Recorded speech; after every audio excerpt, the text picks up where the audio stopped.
You see, I was born and raised in Lebanon, which used to be the only majority Christian country in the Middle East. We were open-minded, we were fair, we were tolerant, we were multicultural. We prided ourselves in our multiculturalism. We had open borders. We welcomed everyone into our country because we wanted to share with them the westernization which we had created in the heart of the Middle East. Lebanon became Paris of the Middle East, banking capital of the Middle East. Unfortunately, all that began to change when we accepted a wave of refugees into our country, people who did not share our values. The only country in the Arabic world that accepted the third wave of Palestinian refugees. When they came to our country, they wanted to destroy our country. They ended up destroying our country. To me in 1975, when radical Islamic Palestinians blew up my home, bringing it down, burying me under the rubble wounded. I ended up in a hospital for 2.5 months.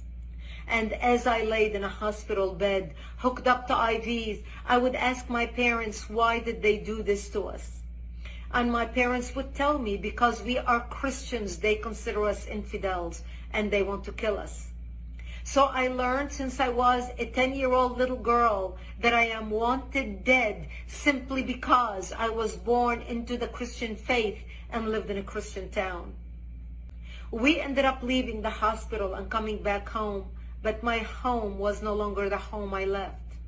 I ended up living in a bomb shelter underground in an 8x10 room without electricity, without water, and very little food.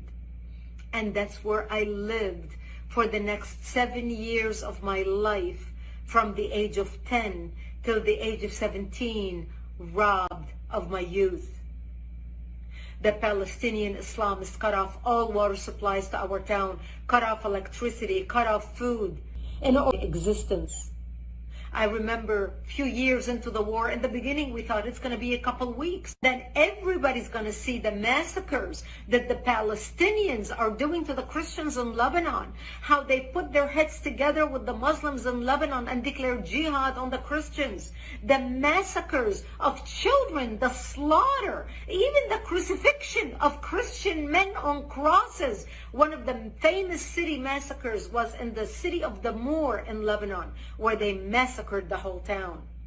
This barbarism, this Palestinian barbarism is not new. My father would say, all the Christian nations are going to wake up and see what's happening to Lebanon, to the Christians, and they're going to come save us. But nobody came, and the world forgot about us. Our bomb shelter, and my father started reading from Psalms. I shall walk into the valley of death and fear no evil, for thou art with me. And my parents said to me, when they come to slaughter us tonight, we will create a distraction. You're an only child. You're a young child. We lived a long life. We will create a distraction and you just run towards it. Thank God I did not have to make that decision that night, because that's the night when Israel came in physically into Lebanon and established the security zone and kicked out the radical Islamic Palestinian element that surrounded our town. And Israel set up artillery bases in the hills surrounding our town. And that's how we survived for another 5 years. Until 1982, when Israel invaded Lebanon, working with the Christians, trying to help the Christians take back their country, take back their democracy, and kick out the radical Islamic element that had taken control of the country at that time. We had 11 Islamic terrorist organizations operating out of Lebanon, including the PLO, the Palestinian Liberation Organization. And Israel finally ended up kicking Yasser Arafat and his cronies all the way to Tunisia. And that's how we came out of the bomb shelter and back to and becoming a news anchor for world news in the Middle East, covering world events, because I wanted to make it my life's mission to fight evil, to understand how can people hate so much to commit such atrocities. Barbarism is when you shoot babies in their cribs. Barbarism is when you decapitate babies. Barbarism is when you rape women and kill them. Barbarism is when you kidnap old grandmas and you kidnap children and you put them in cages with the sole purpose of torturing them and killing them. This is barbarism, unacceptable under any name from any people, from any religion. That's why the good people need to stand up against terrorism, against Islamic terrorism.